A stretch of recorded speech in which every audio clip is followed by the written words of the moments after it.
जारिमिनारि संकस खेराइसालिनि गोदानै लुफुंनाय हाबग्रा गेटखौ बेखेवना होयो इएम रनजित बसुमतारिया। सोलिफु दाननि फैगौ 15, 16 आरो 17 अक्ट'आव खुंफुंजानो गोनां जारिमिनारि संकस खेराइ फोरबोखौ नोजोर बोनानै दिनै गसाइगाव महकुमानि सिङाव थानाय रायमना नेशनेल पार्कनि सिङाव थानाय जारिमिनारि संकस खेराइ फोरबो खुंफुंसालिनि गोदानै लुफुंनाय हाबलांग्रा गेटखौ बेखेवना होयो बिटिआरनि इएम रनजित बसुमतारिया। जारिमिनारि संकस खेराइ फोरबोआव जाहाथे गुबुन गुबुन जायगानिफ्राय फैनाय सुबुंफोरा गेटजों हाबना खुलुमहैनो हायो होननानै खौरांनि बिजोंनि गेजेरजों मिथिहोयो।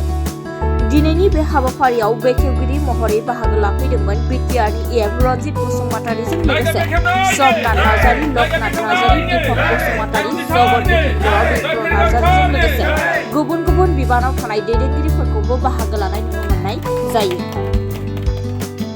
जोंनि बर'नि जारिमिनारि मोनसे गोथार थावनि संकस हालामनि संकस खेराइ जारिमिनारि संकस खेराइसालि आरो बे गोथार थावनियाव नुजाथिनो हानाय जोंनि बर'नि मोनसे मोनदांस' हायै समनिफ्रायनो प्रि हिस्ट्रिक पिरियडनि समनिफ्रायनो जोङो बिमा महरै जेब्लायबो बर'नि गिबि मासियाव दोननाय माइनाव आफादनि आफादगिरि आब' आरो लोगोसे नुजाथिफैनो हानाय जोंनि इउपिपिएल दोलोनि साफ्रोमबो दैदेनगिरि नोंथांमोन।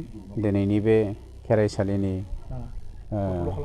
जोंनि गुरु आरो साफ्रोमबो रायजो राजा नोंथांमोन खोब गोजोननाय मोनदों। बे गोथार सालियाव बा गोथार सालिनि हाबजेननाय गुबै दरजानि जा दरजा खेवनाय हाबाफारि, बे हाबाफारिखौ आं गावनि आखाइजों गोथार बुब्लियाव बेखेवनो मोननायनि थाखाय रंजानाय मोनदों। पृथिबिनि मानसिफ्रा फैनानै बर'नि धोरोम खान्थि, बर'नि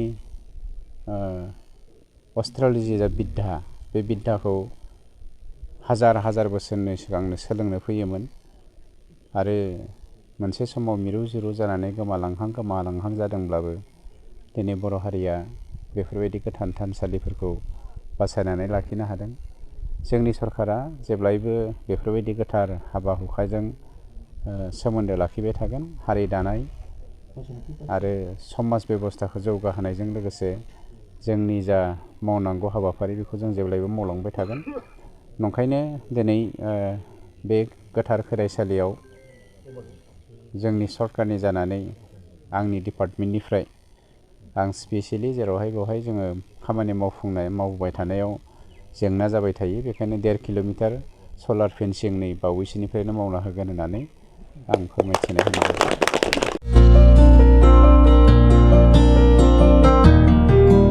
उदालगुरि नोगोरनि शंकरदेव मिशन हाई स्कुलनि साखाथियाव थानाय रेगे-रेगां दख'ना गलायाव लफाय, एफ&एफ, महर ब्रेन्ड, बिबार ब्रेन्ड, आर'नाइ ब्रेन्ड, जुरि पाट, माथानि बायदि बायदि रोखोमनि दख'ना, आर'नाइ ब्लाउस, फालि आरो बर'नि साबसिन हामसिन आगरनि जिफोरखौ हलसेल आरो रिटेल मोन्नैबो बेसेनाव बायनो हागोन।